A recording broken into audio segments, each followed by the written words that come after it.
Animal tracks can be a fascinating way to learn more about the wildlife that shares your backyard. By taking the time to observe and identify these tracks, you can gain valuable insights into the habits and behaviors of the animals that visit your property. The first step in identifying animal tracks is to familiarize yourself with the common tracks of the animals in your area. Different animals leave distinct tracks based on their size, shape, and the number of toes they have. For example, a raccoon track will have 5 toes arranged in a hand-like shape, while a squirrel track will have 4 toes arranged in a more elongated shape.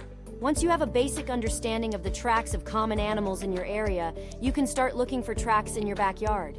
The best time to look for tracks is after a fresh snowfall or after a rain shower when the ground is soft. Animal tracks will be more visible on these surfaces, making them easier to identify.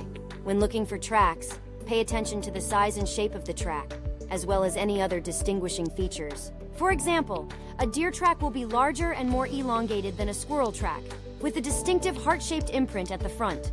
A rabbit track, on the other hand, will be smaller and rounder, with 2 larger hind feet and 2 smaller front feet. In addition to the size and shape of the track, you can also look for other clues that can help you identify the animal that made the track.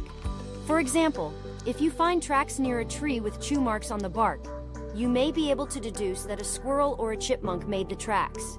If you find tracks near a stream or pond, you may be able to deduce that a raccoon or a deer made the tracks. It's also important to consider the behavior of the animal when trying to identify tracks.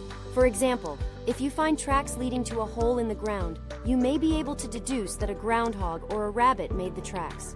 If you find tracks leading to a bird feeder, you may be able to deduce that a squirrel or a bird made the tracks. In addition to observing tracks, you can also look for other signs of animal activity in your backyard. For example, you may find droppings, feathers, fur, or other evidence that can help you identify the animals that visit your property. By combining these different clues, you can gain a more complete picture of the wildlife that shares your backyard. Once you have identified the tracks in your backyard, you can use this information to learn more about the animals that visit your property. By studying the tracks and behavior of these animals, you can gain valuable insights into their habits, diets, and territories. This can help you create a more wildlife-friendly backyard and coexist peacefully with the animals that call your property home. In conclusion, identifying animal tracks in your backyard can be a rewarding and educational experience. By familiarizing yourself with the common tracks of animals in your area and paying attention to the size, shape, and behavior of the tracks you find, you can gain valuable insights into the wildlife that shares your property. So next time you see tracks in your backyard, take the time to observe and identify them. You never know what fascinating discoveries you may make.